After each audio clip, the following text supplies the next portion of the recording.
ونعوذ بالله من شرور أنفسنا ومن سيئات أعمالنا من يهده الله فلا مضل له ومن يضلل فلا هادي له أشهد أن لا إله إلا الله وحده لا شريك له وأشهد أن محمدا عبده ورسوله الذي لا نبي بعده رب اشرح لي صدري ويسر لي أمري واحلل عقدة من لساني يفقهوا قولي اللهم إنا نسألك علما نافعا ورزقا طيبا وعملا متقبلا. Hadirin ikhwafillah rahimani wa rahimakumullah, Bapak Ibu semua yang dirahmati Allah. Sehat-sehat semua hadirin. Alhamdulillah. Semoga Allah selalu hadirkan keafiatan, keberkahan untuk kita semua di pagi hari ini. Kita di pagi hari ini, Bapak Ibu semua, ini akan melanjutkan kembali untuk mengenal Allah lebih dekat melalui nama dan sifatnya yang agung. Nama yang akan kita pelajari sifat Allah, yaitu Allah itu memiliki sifat Al-Wadud yang luas sekali cintanya kepada kita. Tentu hadirin Bapak Ibu semua, cinta di sini bukan hanya semata-mata cinta. Al-Wadud itu dalam bahasa Arab, kata para ahli bahasa itu cinta yang sudah dibuktikan dengan tindakan, Pak. Itu Al-Wadud, Pak. Karena ada orang Pak bogoh tapi tinggal buktikan, Pak. Tapi Al-Wadud itu dengan tindakan nyatanya, itu Al-Wadud. Makanya di antara bukti Al-Wadud cinta itu adalah, nanti kita akan fahami hadirin, saya memberi kata sederhana dua, Pak. Memberi dan memaafkan. Hadirin, Allah yang banyak memberi kepada kita dan Allah yang banyak memaafkan kepada kita. Di dalam Al-Quran, Al-Wadud itu hanya disebutkan 2 kali saja, Pak. Di ayat 90 surat Hud, Allah berfirman, "Wastaghfiru rabbakum thumma tubu ilaih inna rabbi rahimun wadud." Beristighfarlah kalian kepada Allah, kemudian bertobatlah kepadanya, sungguh Rabbku itu Rahim, Maha Penyayang, Wadud, Maha Mencintai. Bapak Ibu semua perhatikan ayatnya, Pak.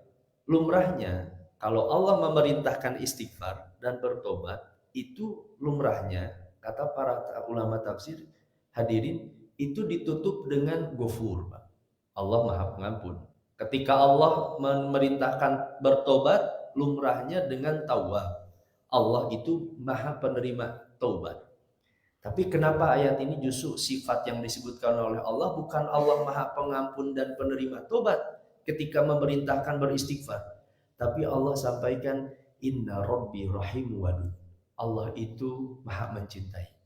Apa isyaratnya? Hadirin, Allah ingin memberikan pesan kepada kita. Meskipun banyak kita berbuat salah kepada Allah, Allah itu bukan hanya siap mengampuni, tapi Allah siap memberi cinta lebih banyak kepada kita.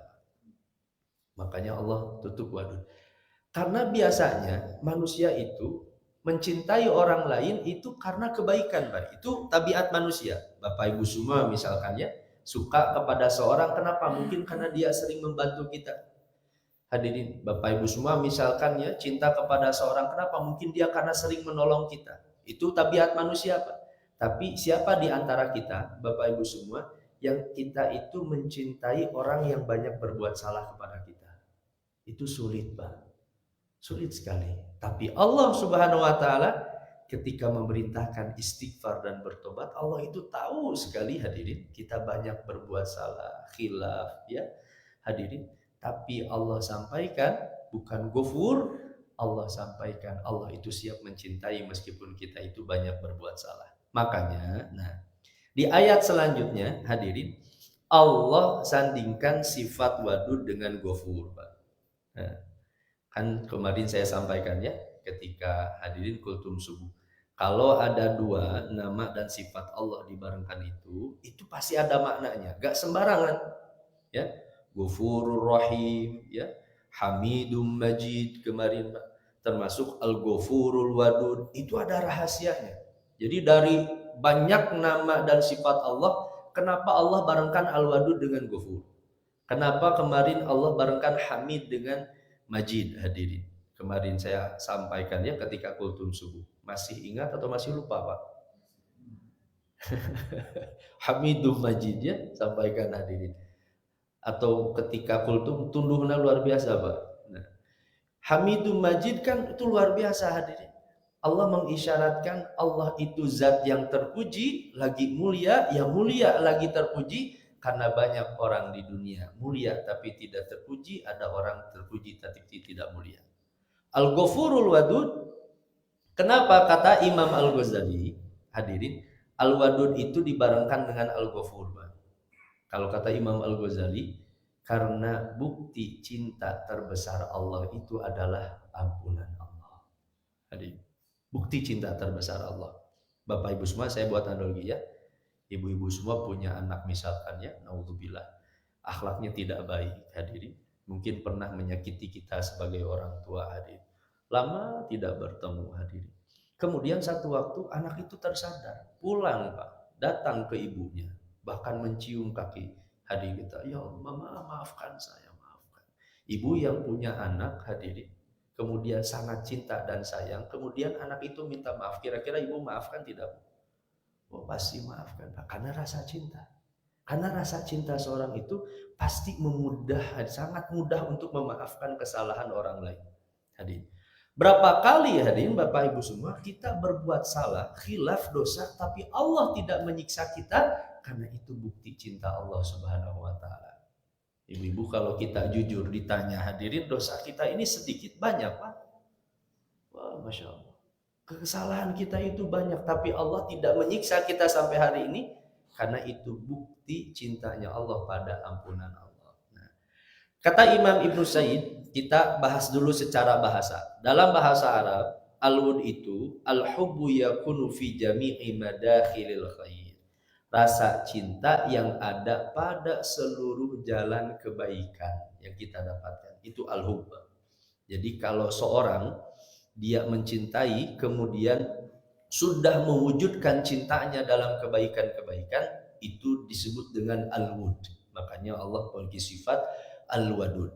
Semua kebaikan pagi hari ini Pak, udara yang segar kita hirup, air minum hadirin yang kita teguk Bapak Ibu semua, makanan yang kita suapkan ke dalam mulut kita, semua nikmat yang kita rasakan itu adalah bentuk wud cintanya Allah Subhanahu wa taala. Itu secara bahasa hadirin. Kalau kata Imam Ar-Raghib, al-wud itu mahabbatus syai' wa tamanni kauni. Cinta terhadap sesuatu kemudian menginginkan keberadaannya. Nah, itu ada makna tamanni Pak. Al-wud itu bukan hanya cinta tapi menginginkan sesuatu. Sangat ingin sekali. Jadi wud itu sudah lebih tinggi daripada mahabbah cinta biasa, itu al-wud. Nah, kita lihat sekarang hadirin penjelasan para ulama tentang makna al-wadud. Pertama, Bapak Ibu semua, kalau kata Imam Ibnu Jarir ini hadirin Amirul Mukminin fi tafsir, pemimpin ulama besarnya dalam bidang tafsir. Kalau kita pernah mendengar tafsir Imam Ibnu Katsir, nah tafsir Imam Ibnu Katsir yang saya punya 4 jilid di rumah itu ringkasan dari tafsir At-Tabari. Kata At-Tabari, beliau mengatakan zu mahabbatin liman anaba wa taba ilaihi.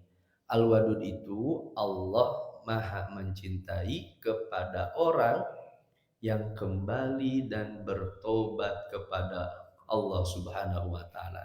Ya tadi, Allah itu siap mencintai kepada hamba-hambanya yang kembali dan bertobat kepada Allah Subhanahu wa taala. Di dalam Al-Qur'an Allah sampaikan innallaha yuhibbut tawwabin wa yuhibbul mutatahhirin.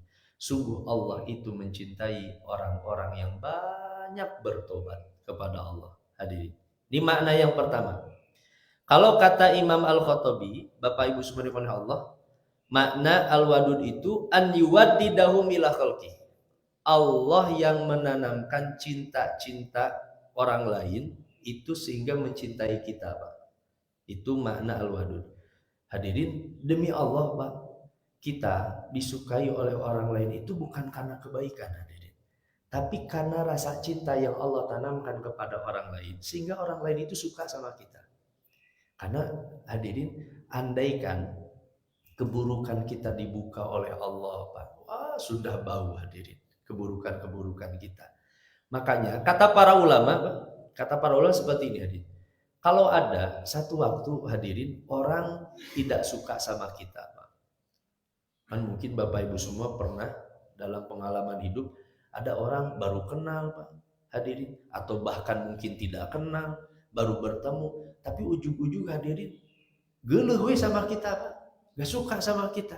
Kata para ulama itu cara Allah membalas keburukan kita di masa lalu dengan menanamkan kebencian orang lain kepada kita. Hadirin. Makanya para ulama itu sering kali bermuhasabah hadirin.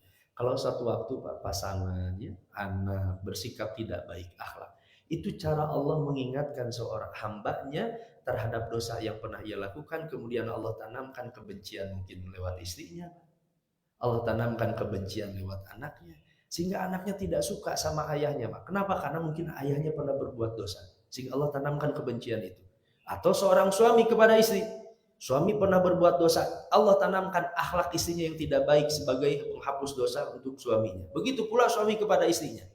Karena kalau benar iman dan amal solih kita, lihat di dalam surat Maryam, innalladzina amanu wa amilus solihat, sungguh orang-orang yang beriman dan beramal solih itu saya ja'alu lahumur rahmanuda, Allah akan jadikan untuk mereka cinta. Lihat, cinta.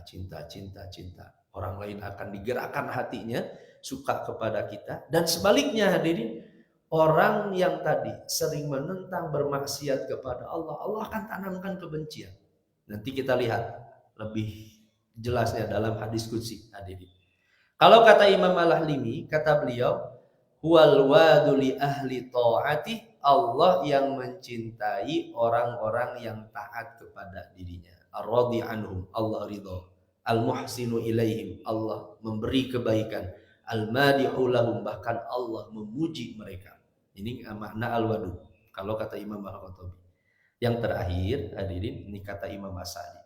Jadi kita lihat dulu pendapat para ulama tentang makna al-wadud. Kalau kata Imam As-Sa'di, kata beliau, alladzi yuhibbu anbiya'ahu wa rusulahu wa atba'ahum, al-wadud itu Allah yang mencintai para nabinya, para rasulnya, Allah mencintai para pengikutnya, wa yuhibbunahu fa huwa ahabbu ilaihi min kulli syai', dan bahkan mereka pun mencintai Allah bahkan lebih cinta dari segala hal apapun. Allah di dalam hatinya hadir lebih didahulukan dari segala hal apapun. Qadim tala'at qulubuhum min mahabbati, hati-hati mereka penuh dengan cinta kepada Allah. Walahijat alsinatuhum bisana'i alaihi, dan lisan-lisan orang-orang yang beriman itu basah memuji, senang menyebut nama Allah Subhanahu wa taala. Nah, makanya hadirin, al-wadud itu secara bahasa memang itu bukan hanya bermakna isim fa'il, mencintai, tapi termasuk makna maf'ul, dicintai. Allah itu bukan hanya mencintai, tapi Allah itu pun dicintai oleh hadirin hamba-hambanya. Hadirin, saya pernah sampaikan ya, Bapak Ibu semua, nama yang mana hadirin yang setiap hari Pak kita senang untuk sebut nama itu bahkan beratus-ratus kali atau bahkan ribuan kali hadirin, dan kita tidak pernah bosan untuk mengulangnya kecuali nama Allah Subhanahu wa taala. Hanya Allah. Ibu-ibu menyebut nama Allah sehari Ibu kira-kira berapa kali Ibu? Sehari. Barusan saja kan beres sholat subuh ya, kita mengucapkan tahmid, alhamdulillah, ada Allahnya hadirin, ada subhanallah, ada Allahnya Pak, ada Allahu Akbar, ada. Setiap zikir kita sebut nama Allah dan kita tidak pernah bosan untuk mengulang nama-nama itu. Siapa orang yang kita cintai dan namanya kita senang sebut Pak? Kecuali hanya nama Allah yang sedang kita sebut di dalam hati kita. Bapak-bapak punya mantan dulu misalkan ya, namanya siapa Pak? Waduh, Abdullah, kok jadi Abdullah? Siapa namanya hadirin? Bayangkan, karena saking cintanya kemudian namanya disebut-sebut seumur hidupnya. Gak ada hadirin. Hanya nama Allah yang begitu nikmat kita sebut. Karena Allah itu bagi orang-orang yang beriman hadir tadi di dalam hati-hati orang-orang beriman itu sangat dicintai hadir. Nah, ini makna al-wadud. Bapak Ibu subhanahu Allah, nah ini diantara bahasan terpenting dari Asmaul Husna hadirin. Jadi kan dari Asmaul Husna itu apa faidah yang bisa kita ambil dari sifat dari al-wadud itu? Pertama, hadirin, Allah itu sangat, karena al-wadud itu Pak, kata dalam bahasa Arab yang dibentuk dengan fa'ul itu maknanya hadirin sangat berlebih. Saya berikan contoh Pak. Ada orang marah, dalam bahasa Arab disebut dengan ghadib. Tapi kalau karakternya pemarah dan marahnya hebat itu disebut dengan godub. Di dalam bahasa Arab dibentuk dengan fa'ul. Ibu-ibu yang belajar bahasa Arab bentuk mubalaghah namanya. Lebih. Allah mencintai, bukan kalau Allah hanya sebatas cinta dalam bahasa Arab itu bahasa Arabnya wad.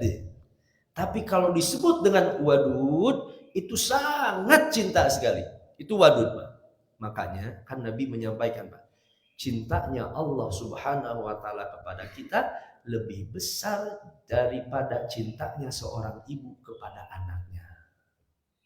Ibu ya melahirkan anak, cintanya seperti luar biasa hadir. Cintanya kepada anak ya, mungkin dijaganya ya sampai tidak tidur berkorbannya hadirin. Cintanya seorang ibu kepada anak dan cintanya Allah kepada hambanya itu lebih besar daripada cintanya seorang ibu kepada anaknya. Nah makanya lihat di hadis qudsi ini hadirin.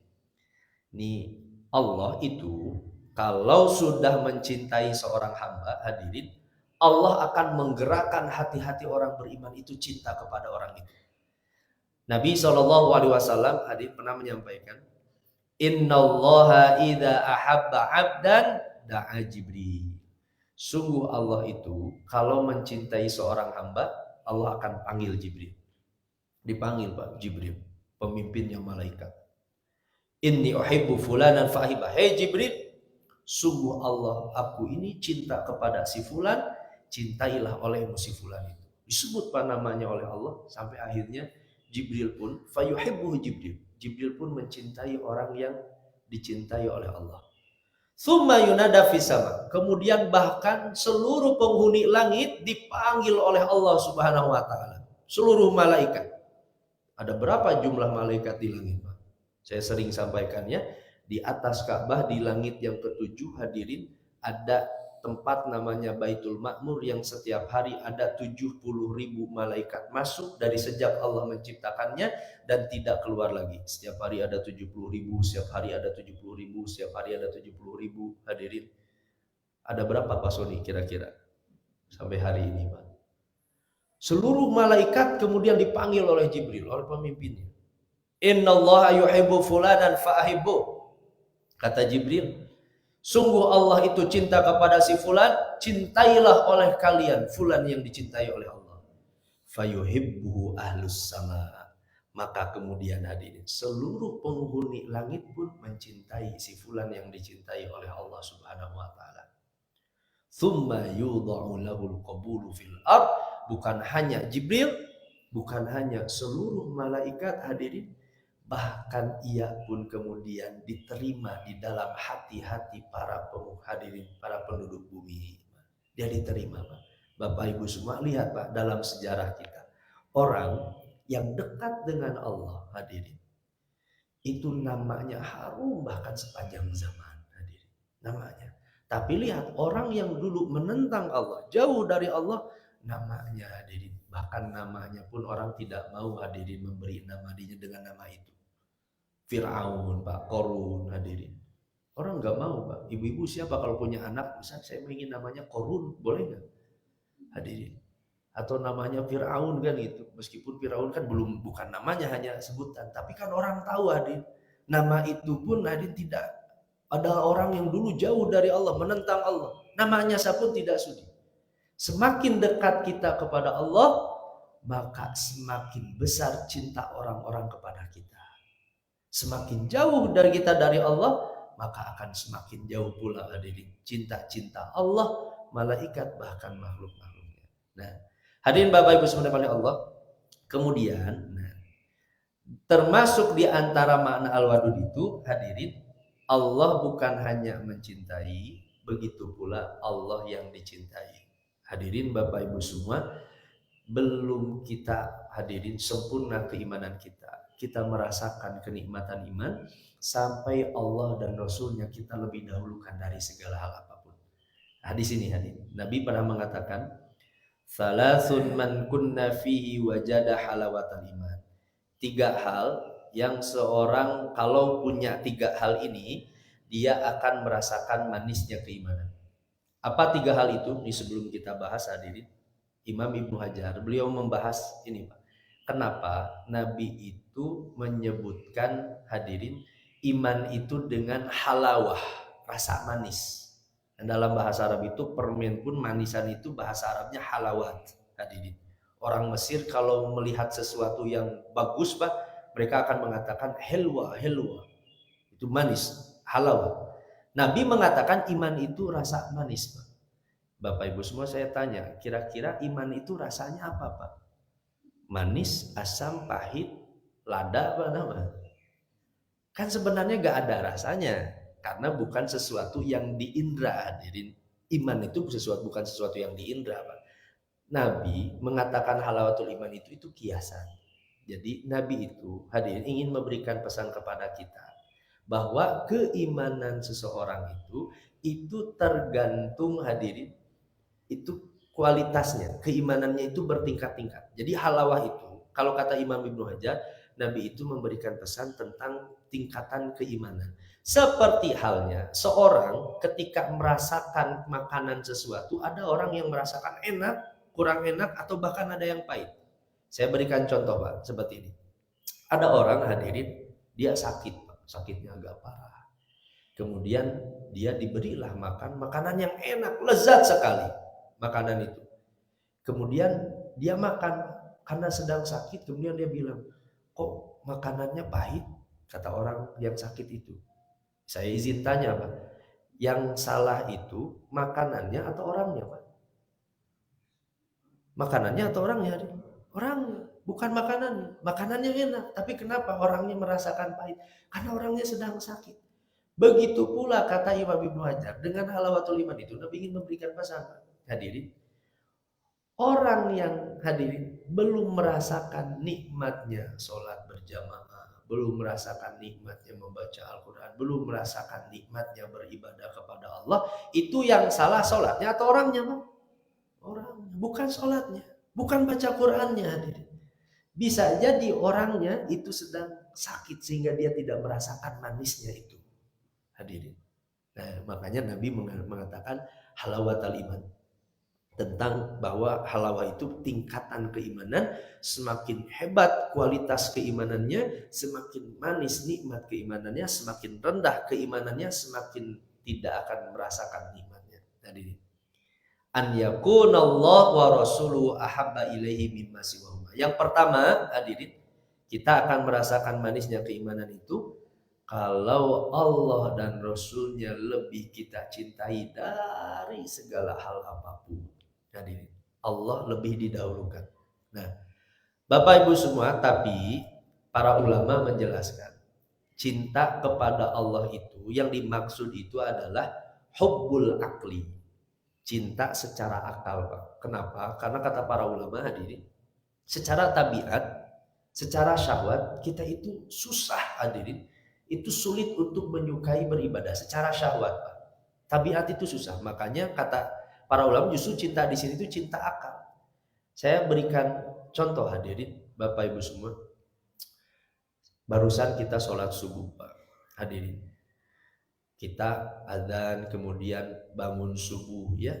Secara syahwat, tabiat Pak, orang biasanya itu lebih senang, lebih nikmat melanjutkan tidur atau lebih nikmat hadirin untuk datang ke masjid Pak? Kalau jujur kita Pak, kan lebih nikmat tidur Pak. Ya hati kita, tuh kiat tuh hand sholat subuh kan gitu Pak. Kan itu. Karena tabiat manusia itu hadirin, itu susah hadirin. Kepada ibadah itu susah. Jadi makanya cinta di sini bukan cinta syahwat, bukan cinta tabiat Pak, tapi cinta secara akal. Karena secara akal kita akan menerima, hadirin, kita meninggalkan nikmatnya tidur, Pak, kemudian bangun, kita tahu ini lebih baik untuk kehidupan kita. Dunia dan akhirat. Bapak Ibu semua datang ke masjid, sholat berjamaah, duduk hari ini, hadirin, karena akal kita menerima. Akal kita menerima ketika kita memilih Allah dan Rasulnya, itu lebih baik dan untuk kita dunia akhiratan, meskipun harus kita kehilangan nikmatnya tidur. Cintanya akal itu. Seperti orang yang sakit, Pak, diberi sama dokter, kata dokter, Pak, ini makannya obatnya, tapi hati-hati, obatnya pahit sekali, kata dokter, Pak. Obatnya pahit. Tapi meskipun pahit, insya Allah obat ini akan meringankan penyakit Bapak. Semoga sembuh dengan obat ini, kata dokternya, Pak. Orang yang sakit, Pak, diberitahu obatnya sangat pahit, tapi lagi sakit. Kira-kira obat itu dimakan tidak, Pak? Dimakan, hadirin. Apakah karena orang itu suka sama obat, Pak? Bukan, hadirin. Karena akalnya menerima. Seperti itu, hadirin, cinta akal itu. Hadirin. Meskipun pahit, dia akan menerimanya, Bapak Ibu semua. Karena dia tahu obat itu sangat baik untuk kehidupannya. Nah, makanya yang kata para ulama tadi, cinta kepada Allah itu adalah hadir cinta secara akal-akal kita menerima. Ketika kita mendahulukan Allah dan Rasulnya, maka itu akan lebih baik untuk kita. Maka wajar, andaikan kata Nabi, huffatil jannah bil makari. Surga itu dikelilingi dengan hal-hal yang tidak disukai oleh nafsu kita. Itu, Pak. Nafsu itu gak suka, hadirin, ya. Baca Quran, nafsu itu menentang. Susah, Pak, nafsu itu. Dan terasa sekali, Bapak Ibu semua, kita buka HP, scroll media sosial dengan baca Quran lebih lama mana? Hadirin, kan mau buka HP mah gak udah 1 jam lagi, baca Quran 15 menit geus tunduh, Pak. Kan luar biasa, hadirin. Karena tabiat kita itu susah, hadirin, menolak. Makanya cintanya itu cinta secara akal. Hadirin, Syahrinal bisa bertahan, Pak, ngafalin Quran, Pak, bukan karena suka, Pak, hadirin. Karena tahu akalnya, hadirin, akalnya menerima, kemudian dia memaafkan. Itu luar biasa. Nah, Bapak Ibu semua dikasihi Allah, yang pertama. Yang kedua, bukti cinta kepada Allah itu tentu dengan mentaati dan hadirin meninggalkan larangannya. Min hubbil abdi lillah ar-ridha bima qadahu wa qaddara. Kita ridho, hadir, terhadap apa yang Allah takdirkan kepada kita. Mau pahit, mau manis, Pak, hadirin, dalam kehidupan kita, orang yang cinta kepada Allah tahu sekali, Pak. Hadirin Bapak Ibu semua, Allah yang punya sifat al-wadud, maha mencintai kepada hambanya, kira-kira hadirin mungkin tidak menetapkan keburukan pada hamba-hambanya, Pak? Mungkin tidak, Pak? Itu gak akan mungkin, Pak. Karena kata para ulama, kalau kita mengatakan setiap takdir Allah itu ada buruknya, maka kita sudah menyandarkan keburukan kepada Allah. Apa yang ditakdirkan oleh Allah itu adalah hakikatnya baik, Pak. Hakikatnya itu baik, hanya mungkin tidak terpikirkan hikmah kenapa Allah mentakdirkan kita sakit. Kenapa Allah mentakdirkan kita diberikan musibah, ujian, Pak? Karena akal kita tidak menjangkaunya, Pak. Tapi apa yang Allah takdirkan itu pasti baik. Bapak Ibu semua, saya punya teman, Pak, kemarin mungkin beberapa bulan datang sih, Pak, orang Arab Saudi, namanya Fahad, hadir.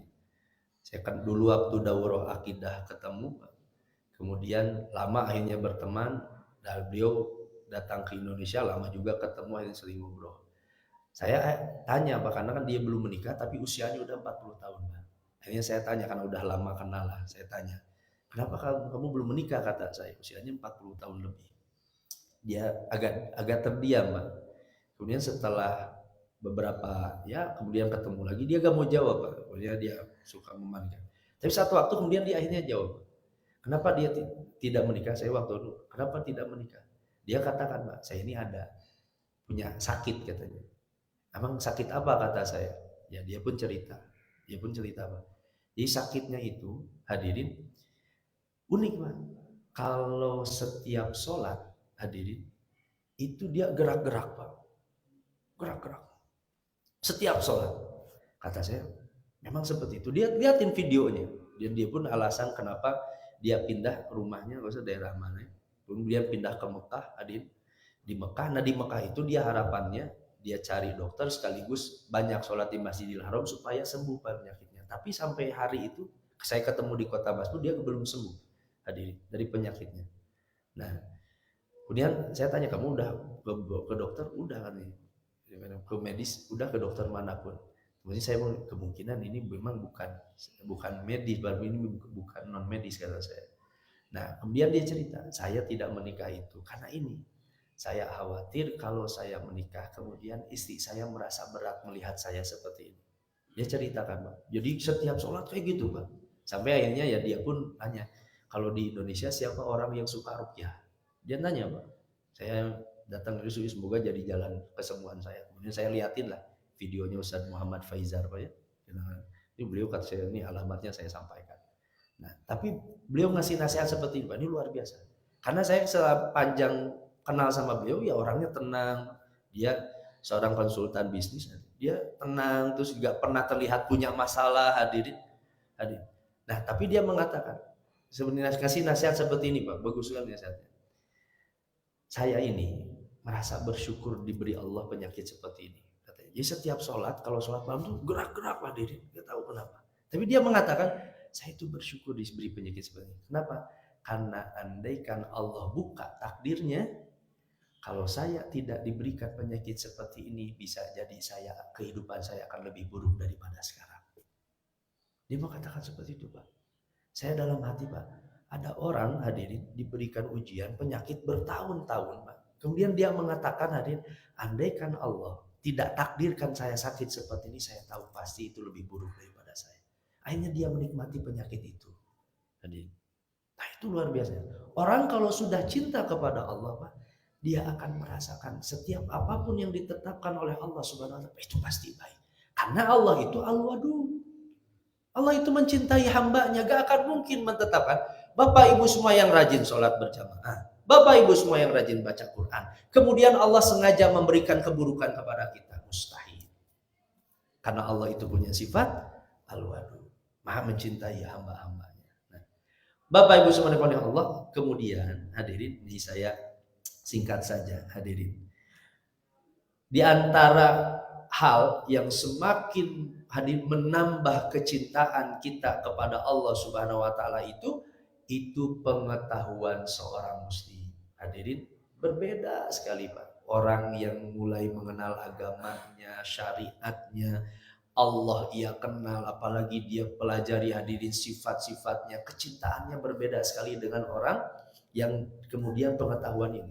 Maka tingkat kecintaan kita kepada Allah itu tergantung pengetahuan kita. Ini kata Imam Ibnu Taimiyah.